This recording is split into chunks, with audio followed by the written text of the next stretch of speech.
사도행전 17장 1절부터 9절까지입니다. 신약성경 사도행전 17장 1절부터 9절까지입니다. 다 같이 읽겠습니다. 시작. 그들이 암비볼리와 아볼리아로 다녀가 데살로니가에 이르니 거기 유대인의 회당이 있는지라.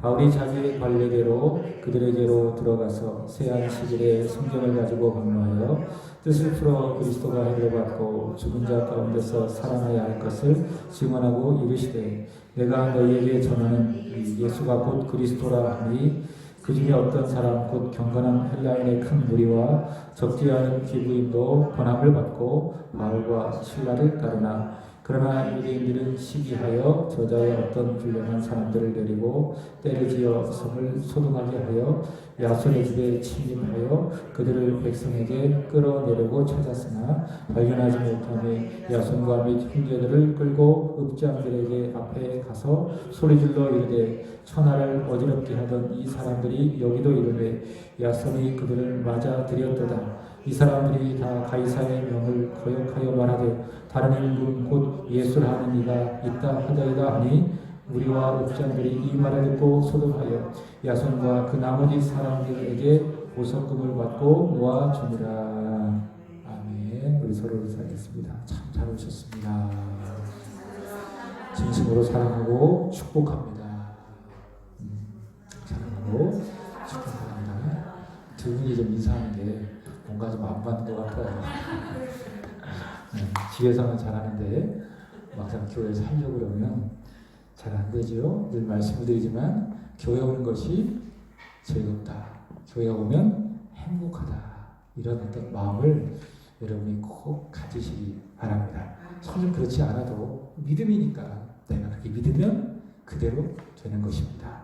아셨죠? 자, 이렇게 늘 사랑하고 또 축복하고 교회 오면 즐겁고 행복하고 우리 세안교회 좋은 교회, 행복한 교회, 세안교회가 나에게 큰 기업 또 비전이 되어야 할 줄로 믿습니다.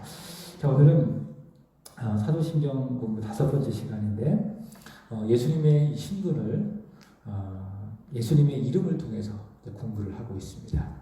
그래서 이름을 보면 그 사람이 어떤 사람인지 이렇게 연상이 가는 것처럼 성경에 계시되어진 그 예수님의 이름을 통해서 예수님이 바로 이런 분이시구나 라는 그 사실을 우리는 알게 되는 것이죠. 자, 지난 시간 간단히 복습을 해본다면 우리가 사도신경으로 이렇게 고백하죠. 그 외아들 주 예수 그리스도를 믿사오니 그 외아들 우리 주 예수 그리스도를 믿사오니 이렇게 이제 사도신경은 고백을 하고 있습니다. 외아들이라고 하는 것은요 하나님과의 관계 속에서 불려지는 호칭입니다. 하나님과의 관계 속에서 예수님의 신성을 강조하는 그 이름인데 외아들이라고 하는 것은요 하나밖에 없는 아들 그런 의미가 아니라 성부 하나님과의 관계 속에서 구별되어진 성자 하나님으로서의 외아들이죠. 하나님과 똑같지만 성부 하나님과 구별된 아들로서의 하나님 그것을 외아들 이것을 헬라어로 모노게네스 그렇게 말씀하고 있다 말씀을 드렸죠. 두 번째로는 주입니다. 이 주라고 하는 것은요 역시 하나님이다. 그래서 구약에서 주님 이것을 세번역 성경에 보면 여호와 이렇게 주님 세번역 성경에 그렇게 번역했는데 여호와 주님 하나님이시다. 그런 의미입니다. 그래서 베드로가 멋지게 신앙 고백을 하죠. 주는 그리스도시요. 그래서 주라고 하는 것은 예수님은 누구십니다. 하나님이십니다. 예수님은 하나님이시다. 그것이 바로 주라고 하는 의미인데 이것은요 세상과 교회와 나와 관련해서 예수님은 주님이시다. 예수님은 주권을 갖고 계시는 하나님이시다 라고 하는 의미입니다. 그러니까 모노게네스 외아들은 하나님과의 관계 속에서 그분이 하나님이시다. 그게 외아들이고요. 주라고 하는 것은 세상과 교회와 나를 다스리고 통치하는 하나님으로서 예수님은 누구시다? 주님이시다. 그런 의미다. 이렇게 우리는 이해해야 되는 것입니다. 특히 이 주님이라고 하는 이 말이 사도행전 2장 36절의 말씀을 보시면 부활을 통해서 그러니까 예수님께서 죽은 자 가운데서 다시 살아나신 그 부활을 통해서 예수님은 세상과 교회와 주가 되신다라고 하는 사실이 확인되고 확증되었다. 우리 그렇게 이해를 해야 되는 것이고요. 그 다음에 세 번째로 예수라고 하는 그 이름의 뜻은 마태복음 1장 21절에 나와 있죠. 예수라고 하는 것은 구원과 관련되어진 이름. 이것이 구약으로 넘어가면 히브리어로 여호수아, 예수아 이렇게 이제 말하는 것인데 구원이라고 이름을 가지고 있는데 마태복음 1장 21절 자기 백성을 죄로부터 구원할 자 그것이 바로 예수라고 하는 그 이름의 뜻이 있다라고 하는 것이죠. 자, 오늘은 마지막 예수님의 이름에 관해서 네 번째 시간으로 이 그리스도라고 하는 그 이름을 살펴보도록 하겠습니다. 이렇게 생각하시면 돼요. 예수, 그리스도 이렇게 이야기하지 않습니까? 그러니까 예수는 이름이고요. 그리스도는 직분입니다. 그러니까 제가 이제 김은기라고 하는 것은 저의 이름이고 목사는 직분.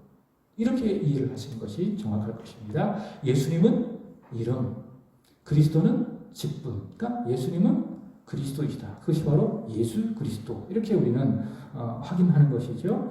그리스도라고 하는 이름은 문자적으로 두 가지의 의미를 가지고 있습니다. 첫 번째로는 구원자라고 하는 의미를 가지고 있습니다. 예수라고 하는 그 이름 속에 담겨진 그 의미, 구원자는 누구냐? 그리스도. 두 번째로는 그리스도라고 하는 것은 기름 부음을 받은 자입니다. 기름 부음을 받은 자. 그래서 이 두 가지 의미를 합쳐서 그리스도는 무엇인가 하면 구원을 위해서 기름 부음을 받은 사람이 누구다?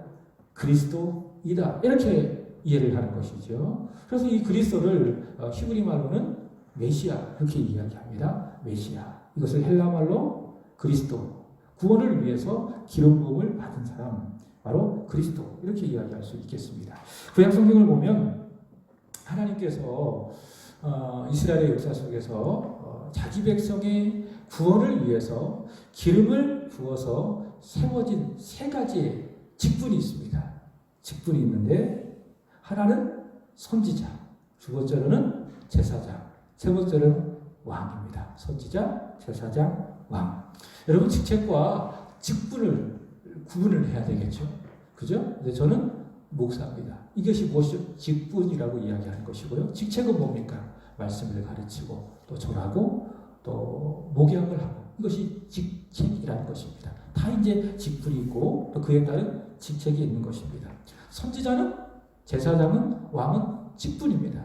그럼 선지자의 직책은 무엇입니까? 말씀을 받아서 전하는 그것이 바로 직책. 그죠? 제사장은 제사를 집례하는 직책, 왕은 다스리는 직책. 그렇게 우리는 이해할 수 있겠다라고 하는 것이죠. 자, 첫 번째로는 선지자는 기름을 부어 세워진 직분이다라고 하는 것입니다. 열왕기상 19장 16절 한번 읽어보겠습니다. 시작.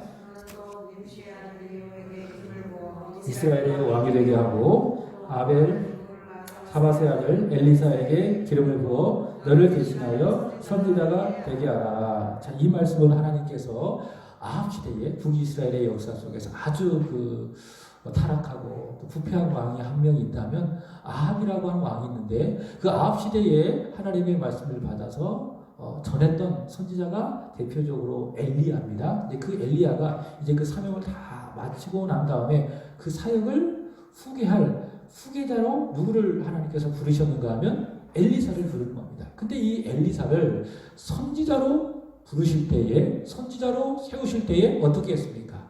기름을 부은 겁니다. 그러니까 기름을 부어서 하나님께서는 엘리사를 선지자로 세우는 것이죠. 제사장도 마찬가지입니다. 제사장도 역시 물론 아론 계통의 그 아들들이 제사장을 이렇게 계승하는 겁니다.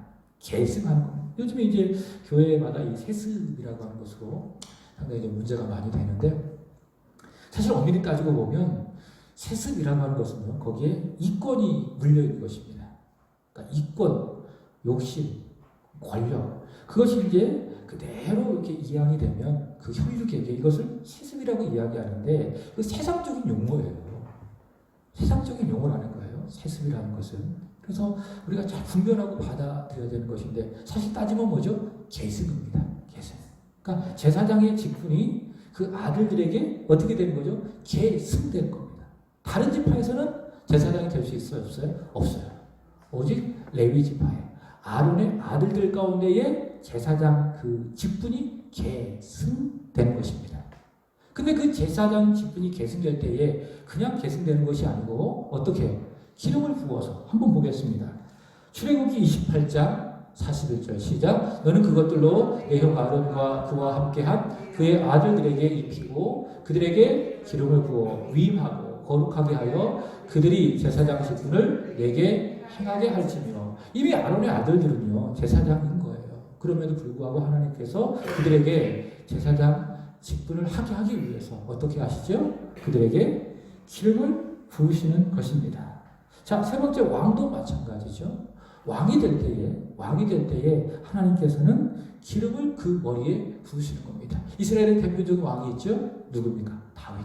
다윗이 왕이 될 때에도 역시 기름 부음을 받게 되었죠.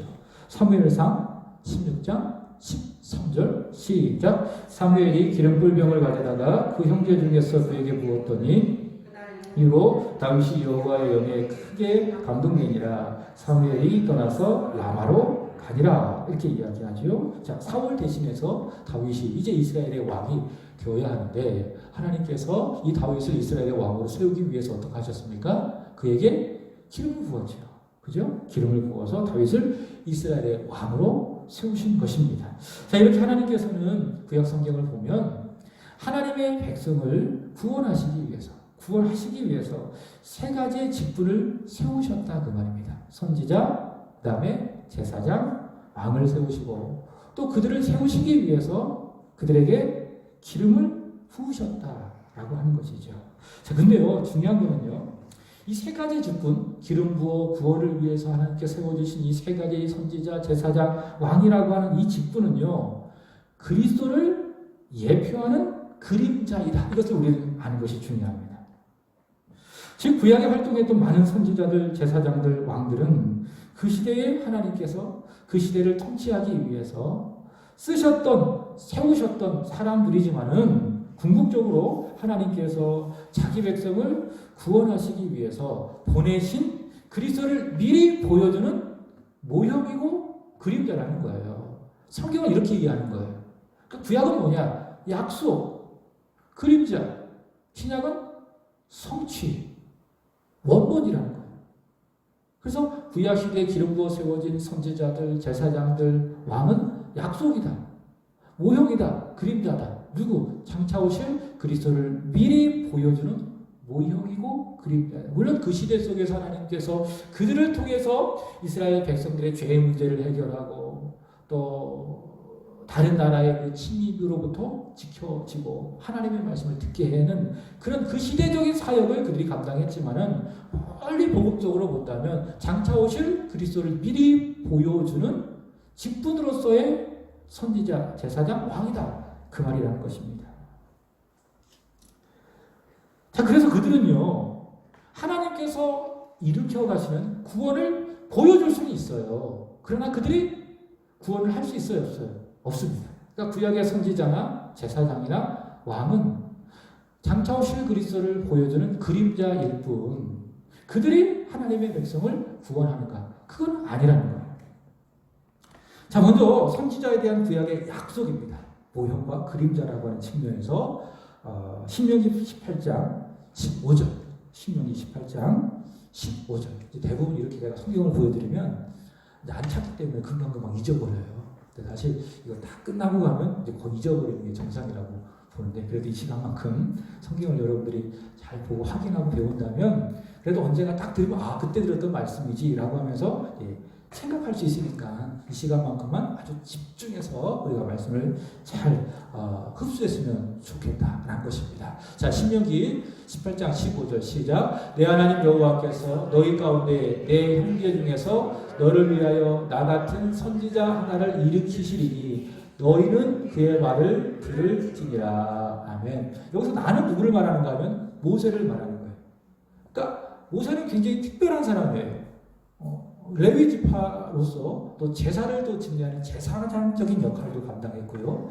또 이스라엘 백성들을 왕은 아니지만은 거의 왕의 위치에서 이스라엘 백성들을 이렇게 다스리는 왕과 같은 역할을 했고요. 또 하나님께 말씀을 받아서 전하는 선지자 역할을 감당했고요. 그래서 구약 시대의 이 모세는 누구를 예표하는 인물이죠? 예수님을 보여주는 거예요. 그래서 히브리서 2장에 가보면 모세와 예수님을 비교해서 설명하는 것도 모세는 바로 예수님을 보여주는 그런 인물이기 때문에 아주 모세는 특별한 인물이다. 이런 사람은 사실 없어요. 바울하고 모세. 그러니까 구약을 딱 생각하면 하나님께서 특별히 선택하신 사람 모세. 신약은 바울. 그렇게 우리가 생각할 수 있겠다. 자, 여기 보시면 나는 모세를 말하는 겁니다. 나와 같은 선지자 하나를 너희 형제 중에서 일으킬 것이다. 그러면 모세와 같은 선지자 하나는 누구를 말하는 것입니까? 그러니까 그리스도를 말하는 거예요. 그리스도 한 분을 일으킬 것이니 너희는 대대 손손 그의 말을 들으라. 이렇게 이야기하는 거예요. 그래서 선지자라고 하는 것은 장차 오실 그리스도를 보여주는 그런 직분이다라고 하는 것이죠. 자, 왕도 마찬가지입니다. 앞서 확인했지만 하나님께서 하나님의 마음에 합한 사람으로 이스라엘의 역사 속에서 특별히 인정한 사람이 있죠. 누굽니까? 다윗입니다. 물론 다윗의 인생을 보면 완벽한 사람은 아니에요. 다윗이 하나님 앞에 범죄한 사실도 많이 있습니다. 근데요, 다윗을 보시고 하나님께서 내 마음에 합한 사람이라고 다윗을 특별히 인정해 주었어요. 왜 그럴까?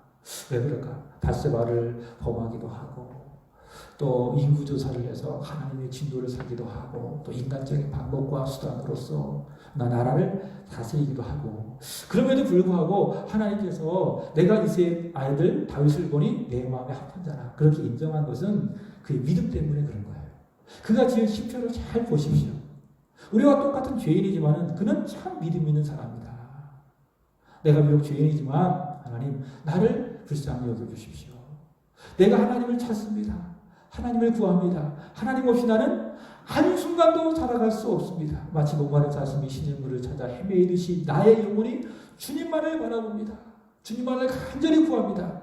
끊임없이 다윗의 인생의 목표는 누구였습니까? 여호와 하나님이었어요. 여호와는 나의 방패이시며 나의 반석이시며 나의 구원의 산성이시로다. 그러니까 철저하게 다윗은 그런 범죄의 사실이 있고 하나님의 말씀에 불순종하는 그 죄를 짓는 인생의 행적들이 많이 있지만은 그러나 그는 끊임없이 누구를 찾았습니까? 하나님만을 구하고 하나님만을 찾고 그러니까 철저하게 하나님 중심적으로 살았던 사람이라는 거예요. 그래서 하나님께서 그런 다윗의 믿음을 보시고 뭐라고 말씀하시는 겁니까? 내가 이새의 아들 다윗을 보니 내 마음에 합한 사람이라. 그렇게 하나님께서 다윗을 인정하시는 거예요. 그게 이제 하나님께서 보여주신 그런 말씀인데 하나님께서 말씀하십니다. 내가 다윗을 통해서 내 모든 뜻을 이루리라. 거기서 말하는 뜻은 무엇인가 하면 다윗을 통해서 그리스도가 태어나게 하시겠다라고 하는 것입니다. 그래서 구약 시대에 하나님께서 초대왕으로 두 번째의 사울 다음에 왕으로 세워진 다윗은 누구냐? 장차 오실 왕 그리스도를 예표하는 인물이라고 하는 것이죠. 에스겔 34장 24절 읽어보겠습니다. 시작. 나 여호와는 그들의 하나님이 되고 내 종 다윗은 그들 중에 왕이 되리라. 나 여호와의 말이니라. 자, 이 에스겔은 언제 쓰여졌을까요? 바벨론 포로 중에 쓰여진 선지서입니다. 그러면 그때의 이스라엘 백성에게 에스겔을 통해서 주신 하나님의 말씀인데 이미 다윗은요 500년 전에 죽은 사람이에요. 근데 그럼에도 불구하고 내가 그들의 하나님이 되고 내 종 다윗은 그들 중에 왕이 될 것이다. 그러니까 다윗을 살려서 그들의 왕이 될 것이다. 그런 의미는 아니겠죠. 상징적이죠. 그럼 다윗은 누구를 말하는 것이냐? 장차 오실 왕이신 그리스도를 예표하는 것입니다. 그래서 이스라엘의 역사 속에서 하나님께서 기름 부어 세우신 다윗은 누구다? 그리스도이다. 왕이신 그리스도를 예표하고 있다. 약속하고 있다라고 하는 것이죠. 제사장도 마찬가지입니다. 구약시대 대제사장은 누구를 약속하는 그림인가 하면 대제사장으로 오실 그리스도를 약속하는 것입니다. 이것이 이제 신약 속의 구약이라고 하는 히브리서 5장 5절에서 말씀하고 있습니다. 읽어보겠습니다. 시작. 또한 이와 같이 그리스도께서 대제사장 되심도 스스로 영광을 취하심이 아니요 오직 말씀하시니가 그에게 이르시되 너는 내 아들이니 내가 오늘 너를 낳았다 하셨고, 이렇게 이야기하고 있습니다. 자, 그리스도께서 대제사장이 되셨다, 그렇게 이야기하고 있죠. 그죠? 그래서 구약 시대에 아론의 계통에서 태어나게 되어진 대제사장들은 장차 오실 영원하신 대제사장, 누구? 그리스도. 그리스도를 예표하는 그런 직분이다라는 것입니다. 자, 이렇게 구약에 활동했던 선지자들, 왕, 또 제사장들은 장차 오실 그리스도를 미리 보여주는 그림자, 오실 것에 대한 약속이다라는 겁니다. 그래서 선지자들은요, 하나님의 말씀을 그 시대에 전했지 않겠습니까? 왕정 시대의 엘리야와 엘리사, 그 다음에 그 이후에도 이스라엘의 여왕들, 남유다의 여왕들이 있을 때마다 그들이 잘못 선택하고 또 우상을 숭배하고 하나님을 떠날 때마다 하나님께서 선지자를 보내셔서 그들의 죄를 낱낱이 드러내고 책망하시는 것이죠. 포로기에도 마찬가지 에스겔, 다니엘 같은 그런 선지자를 통해서 이스라엘 백성들에게 하나님의 말씀을, 그 시대에 꼭 필요한 하나님의 말씀을 전하게 하셨는데, 구약 시대 선지자들은요, 그런 메시지에만 머물지 않았다는 거예요. 그들이 기름 부어 세워 선지자로 되었을 때에 그 시대의 문제점을 정확하게 지적하고 심판과 회복을 약속했지만은 더 멀리 누구를 약속했죠? 우리의 죄를 근본적으로, 너희가 하나님을 떠나고 하나님을 배역하는 그 근본적인 죄악을 영원토록 해결하실 그리스도를 보내겠다. 선지자들이 한 목소리로 그것을 외친 겁니다. 그래서 요즘에 이제 예수 그리스도의 이 고난을 새벽마다 전하고 있는데 저는 참 은혜가 되더라고요. 이 말씀을 준비하고 또 새벽마다 전하면서 그리스도의 이 고난, 십자가의 죽음은 정말 복음 중에 복음이다. 얼마나 많이 들었습니까? 예수님 나를 위해서 죽으시고 나를 위해서 십자가 지시고 나를 위해서 고난 받으시고. 근데 이게 참 복음 중에 복음인 것은, 본질적이고 근본적인 복음인 것은 매번 들었지만은 또 전했지만은 다시 전할 때마다 은혜가 됩니다. 그리고 이 말씀을 전하면서 제가 은혜를 받는 거예요. 이게 정말 복음이다. 복음이다. 그래서 이 그리스도의 고난을, 장차 오실 그리스도의 고난을 아주 성령의 감동으로 보고 있는 것처럼, 마치 카메라를 통해서, 성령이라고 하는 카메라를 통해서 마치 그리스도의 고난을 직접 보고 막 찍고 기록한 듯한 그 구약의 선지자가 있는데 누구죠? 이사야 선지자. 이사야. 그래서 학자들이 말하기를, 성경학자들이 선지자 이사야서는 구약의 복음서와도 같다, 이렇게 이야기하는 겁니다. 그래서 선지자들은요, 하나님의 말씀을 그 시대에 전했지만 더 크게 본다면 누구를? 그리스도를 전했다라고 하는 겁니다. 제사장도 마찬가지죠. 그들이 제사를 드리려고 할 때에 항상 필요한 것이 있었습니다. 무엇이죠? 피. 그러니까 피를 가지고 가는 거예요. 그래서 이 피를 가지고 가면서 염소나 송아지의 피는 사람의 죄를 근본적으로 해결할 수 없다. 일시적이다. 그러나 내가 집례하는 이 피, 내가 들고 들어가는 이 피는 장차 오실 그리스도의 피를 상징하고 그 피로 말미암아 영원토록 죄사함을 받게 될 것이다 라는 그 사실을 제사장의 사역 속에 제사장은 믿었고, 또 백성들에게도 그거에 기초해서 하나님의 말씀을 가르치는 것입니다. 왕도 마찬가지죠. 이스라엘을 하나님께서 주신 백성들을 다스림으로 말미암아 장차 오실 왕의 모습을 바로 보여주신 것입니다. 자, 모두가 다 선지자, 제사장, 왕, 그리스도를 보여주는 예표적인 직분들이다라고 하는 거예요. 그래서 선지자의 말을 들어가면서 이스라엘 백성들은 또 제사장들이 자신을 대신해서 집행하는 그 제사를 보면서 또 그들 위해 세워진 다윗과 같은 그런 왕들을 통해서 이스라엘 백성들이 누구를 보는 거죠? 우리를 죄로부터 구원할 기름 부어 세우신 영원한 그리스도를 보는 거예요. 그래서 구약 시대는 어떻게 구원받았느냐? 어떤 분들은 율법을 지켜 구원받았다. 신약 시대를 믿음으로 받는다. 맞는 얘기, 틀린 얘기? 틀린 얘기예요.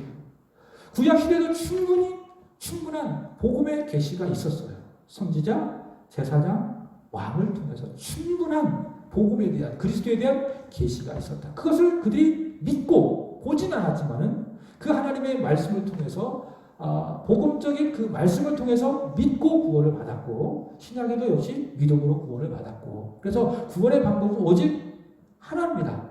믿음으로, 오직 믿음으로 말미암아 구원을 받는다. 의롭다함을 받게 된다라고 하는 것이죠. 자, 이렇게 구약 시대에 약속하신 그 선지자, 제사장, 왕을 통해서 약속하신 그 그리스도가 하나님의 때에 오셨는데 그분이 누구시다? 예수님이시라는 거. 오늘 본문으로 돌아가 보시면, 자 보세요. 바울이요, 이제 데살로니가에 이르러서 거기 유대인의 회당으로 들어가서 거기서 2절 보시면 자기의 관례대로 그들에게 들어가서 새 안식이라고 하는 것은 세 번의 안식일을 말하는 것입니다. 세 번의 안식일에 여기 보시면 성경이라는 건 뭘 말하죠? 구약입니까? 신약입니까? 그 시대에는 구약이죠.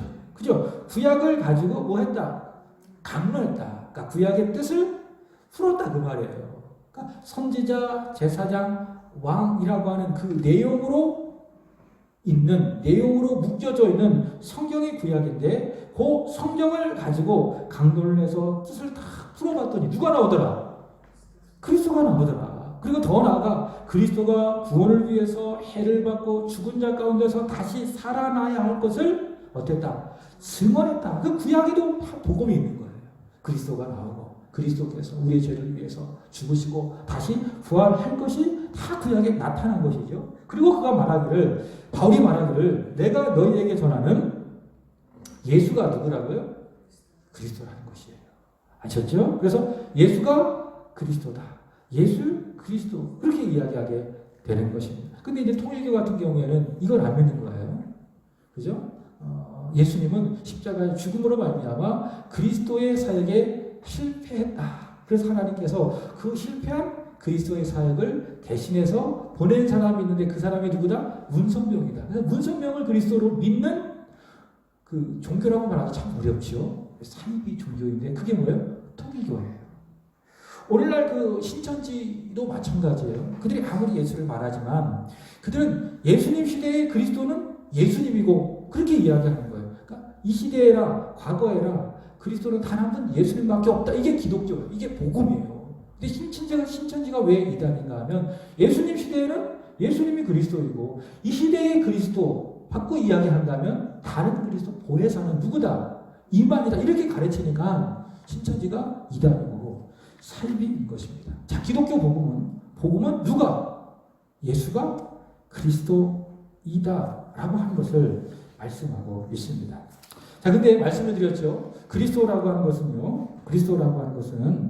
기름 부음을 받은 사람이다. 그것이 바로 구원을 위해서 기름 부음을 받은 자가 그리스도이다. 근데 예수님을 잘 보세요. 예수님이 언제 기름 부음을 받았을까? 그러니까 예수님도 기름 부음을 받았어요, 안 받았어요? 선지자처럼, 제사장처럼, 왕처럼 직접 누군가로부터 기름 부음을 받았느냐? 그건 아니에요. 근데 기름 부음을 받은 사건이 있어요. 그것이 무엇인가 하면 마태복음 3장 16절부터 17절입니다. 구약 시대의 선지자, 제사장, 왕이 기름 부음을 받았을 때 그 기름은 성령을 상징하는 거예요.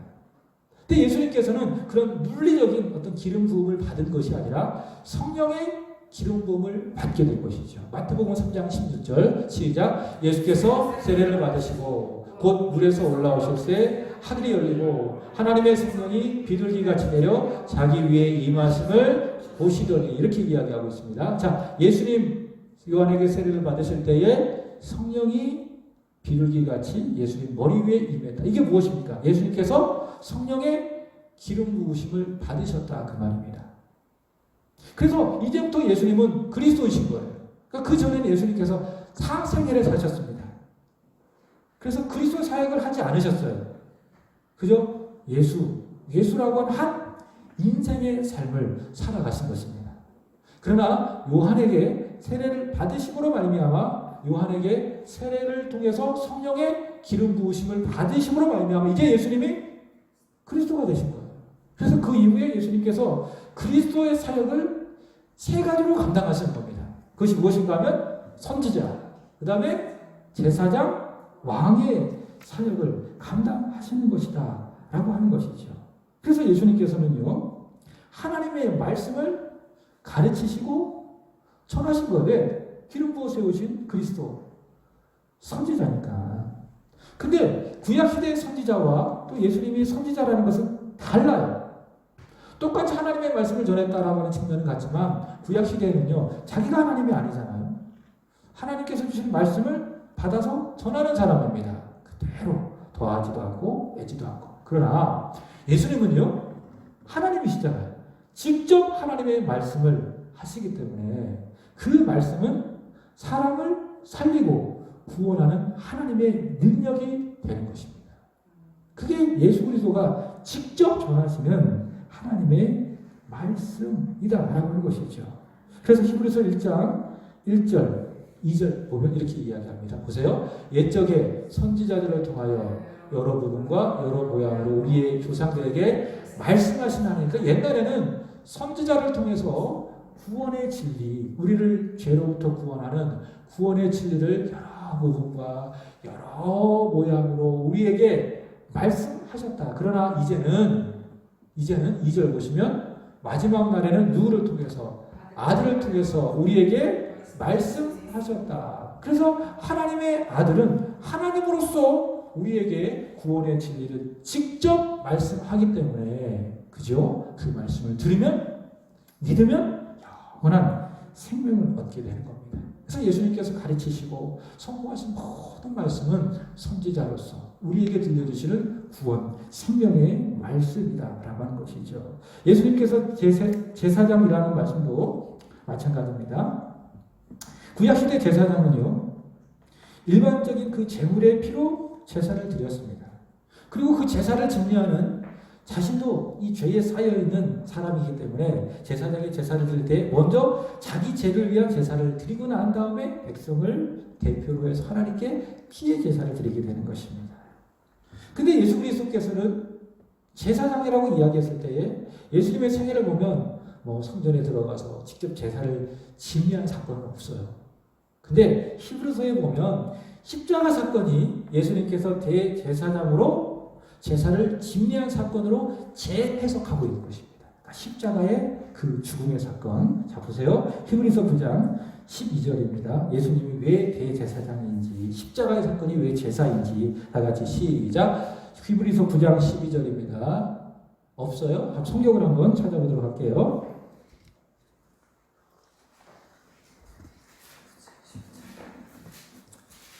자, 히브리서 9장 12절입니다. 다 같이 읽어보도록 하겠습니다. 시작. 염소와 송아지의 피로 하지 아니하고 오직 자기의 피로 영원한 속죄를 이루사 단번에 성소에 들어가셨느니라. 잘 보세요. 피라고 하는 말, 그리고 속죄라고 하는 말, 성소 다 어디에서 사용되어지는 용어입니까? 제사를 드릴 때 제사장이 사용하는 그런 진리인데 이게 어디서 일어난 거예요? 십자가에서 일어난 거예요. 십자가. 그래서 예수님께서는 어떤 염소나 그 죄에 오염되어져 있는 그 송아지의 이런 피로 하지 아니하시고 오직 자기의 피로 어디에서? 십자가에서 단번에 우리의 죄를 속하는 영원한 제사를 드리셨다 그 말이에요. 그래서 십자가는요, 예수님께서 우리 죄를 속하시기 위해서 하나님 앞에 드려지는 제사예요, 제사. 그게 십자가예요, 십자가. 그래서 예수님은 염소나 송아지 피를 드리지 아니하시고 자기의 피로 자신의 몸을 우리를 대신해서 죄를 속하는 제사를 드렸다. 그래서 예수님께서는 누구시다? 대제사장이시다. 동시에 구약의 대제사장들이요, 하나님께 나아가 백성을 대표로 해서 속죄 제사를 드리지만은 동시에 백성을 대표로 해서 하나님께 기도하는 거예요. 간구하는 거예요. 이 백성을 긍휼히 여겨 주시옵소서. 그러니까 제사장은 굉장히 영적인 사역을 하는 사람이에요. 그래서 이제 다른 지파에 있는 그런 사람들은 각각 자신의 생활을 할 수 있도록 하나님께서 배려했지만 레위 자손들과 또 그 레위 자손들 가운데 속해진 대제사장들은 오직 제사에 관련된 그 일만 하게 하신 거예요. 제사장은 제사를 드리고 또 율법을 가르치고 백성을 대표로 해서 하나님께 그 기도하는 그 사역을 감당했다는 겁니다. 그래서 예수님도 마찬가지죠. 예수님이 대제사장이라고 이야기했을 때에 지금 하나님 보좌 우편에서 뭐 하고 계십니까? 우리를 대신해서, 우리를 대표로 해서 아버지 하나님께 충보하고 있어요. 기도하고 있어요.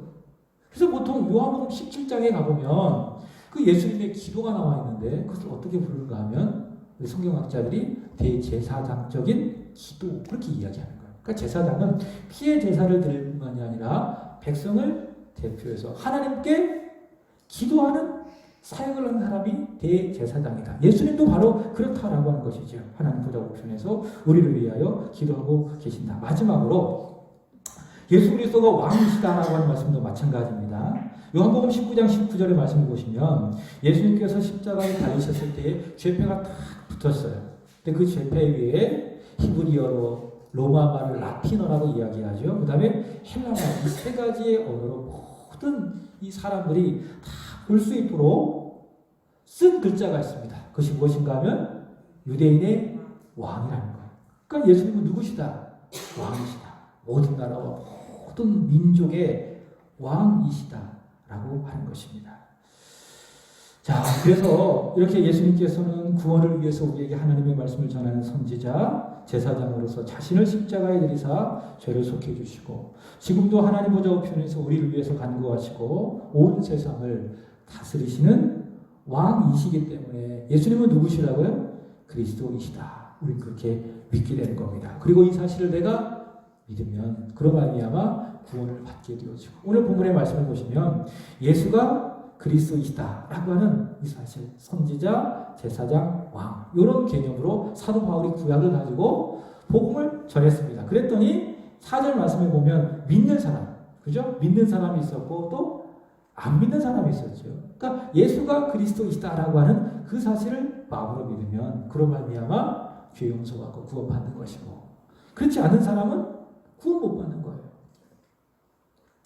자, 장로교 요리문답서 중에 우리 하이델베르크 요리문답이라는 것이 있습니다. 자, 아주 잘 우리 신앙의 내용들을 정리하고 있는 내용들인데 오늘의 말씀을 이렇게 정리했습니다. 31번. 자, 문제는 이렇게 이야기합니다. 그는 예수를 말하는 것이죠. 예수님은 왜 그리스도로, 즉 기름 부음 받은 자로 불립니까? 다 같이 읽어보겠습니다. 시작. 왜냐하면 그는 우리에게 구속에 관한 비밀스러운 경륜과 하나님의 뜻을 온전히 계시해 주시는 선지자요 교사로. 자, 두 번째로 시작. 그리고 그의 몸을 단번에 들이심으로 우리를 구속하시고 항상 살아계셔서 우리를 위해 성부께 간구하시는 유일한 대제사장으로. 그죠? 그 다음에 세 번째. 또한 말씀과 성령으로 우리를 통치하시며 우리를 변호하시고 우리를 위해 얻으신 구속 안에 우리를 견인시키시는 우리의 영원한 왕으로. 그 다음에 아버지 하나님에 의해서 세워진 자여 성령으로 기름 부으심을 받은 분이시기 때문입니다. 이렇게 이야기하고 있습니다. 그죠? 예수님만이 누구시다? 그리스도이시다. 자, 그것을 믿으면 구원받는다. 영생을 얻는다. 이렇게 이야기합니다. 제가 이 말씀을 준비하면서 이 말씀이 눈에 확 들어오더라고요. 어떤 말씀인가 하면 내가 예수님을 선지자로 제사장으로 왕으로 그리스도로 믿으면 나도 그런 존재가 된다는 거예요. 이게 참 놀랍더라고요. 그럼 나도 그리스도는 아니지만은 그리스도처럼 되는구나. 이게 참 놀라운 복음이라는 거죠. 그렇구나. 복음의 심리가 바로 이런 것이구나. 그러니까 예수님의 부활은 뭐냐면 예수님의 그 부활은 내가 장차 예수님의 몸처럼 될 것이다라는 보증과 약속이 예수님의 부활이고 그분의 몸이라는 거예요.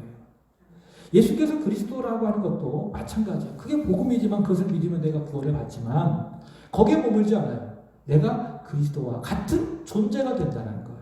이것을 누가 알았는가 하면 베드로가 알았어요. 베드로가 이렇게 이야기합니다. 베드로 전서 2장 9절입니다. 시작. 그러나 너희는 택하신 족속에 보시면 왕 같은 사람이라고 이야기하고 있어요. 왕 같은 사람. 왕은 어떤 사람입니까? 존귀한 사람이잖아요. 존귀한 사람. 그래서 우리 믿음의 사람은 왕과 같이 존귀한 사람들이라는 거예요. 우리 세안의 온 성도들, 비록 성도님들이 다른 교회에 비해서 많지는 않지만 그러나 저는 한 분 한 분 이런 관점으로 보는 거예요. 다 누구다? 왕과 같은 존귀하신 분이시다. 그래서 최고로 섬겨드리고 최고로 대접해드릴 거예요. 그것이 무엇인가 하면 제가 말씀을 잘 준비해서 전해드리는 것. 그것이겠죠. 그죠? 나는 누구다? 왕과 같이 존귀한 사람이다. 하나님이 나를 그렇게 인정해 주시고 여겨 주신다는 거예요. 두 번째로는 제사장들이고, 그죠? 제사장들이에요. 그래서 우리는 다 제사장인 거예요.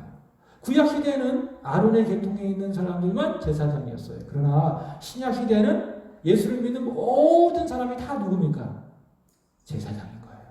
그죠? 이제 우리는 뭐 합니까? 하나님의 은혜의 보좌 앞으로 직접 나아가서, 그죠? 구약 시대는 자기가 할 수 없어요. 제사장을 통해서 갔습니다. 그러나 이 시대에는 우리 모두가 다 제사장인 거예요.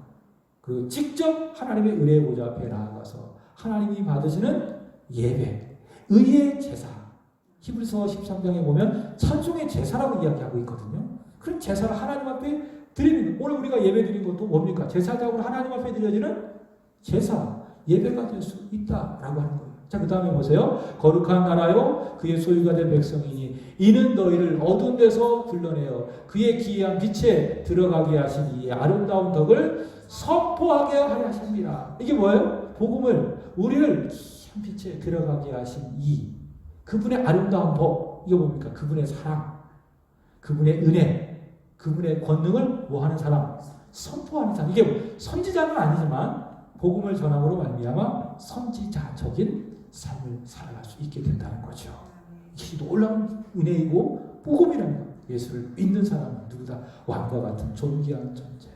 하나님 앞에 제사장 되어 찬송의 제사, 기도의 제사, 예배를 통해서 제사를 드리는 제사장, 그리고 하나님의 말씀, 하나님의 은혜의 생명의 말씀을 전하는 선지자적인 삶을 살아갈 수 있게 된다. 자, 이렇게 살아가는 저와 여러분이 되기를 주님의 이름으로 축복합니다. 기도하겠습니다. 하나님 아버지 감사합니다. 오늘의 귀한 말씀을 통해서 예수가 그리스도이심을 우리에게 복음의 진리를 통해서 알게 하여 주시니 참으로 감사를 올려드립니다. 예수님은 하나님의 성령의 기름 부음을 받아 우리에게 생명의 말씀을 전해주시고 자신의 몸을 십자가에 드려 우리의 죄를 속해주시고 영원토록 말씀과 성령으로 다스려 주시는 선지자, 제사장, 영원한 우리의 왕인 줄로 믿습니다. 이 복음을 우리가 굳게 믿습니다. 이제 우리는 예수님처럼 제사장적인 삶, 왕과 같은 존귀한 존재, 그리고 복음을 힘써 전하는 선지자적인 삶을 힘써 살아갈 수 있도록 하나님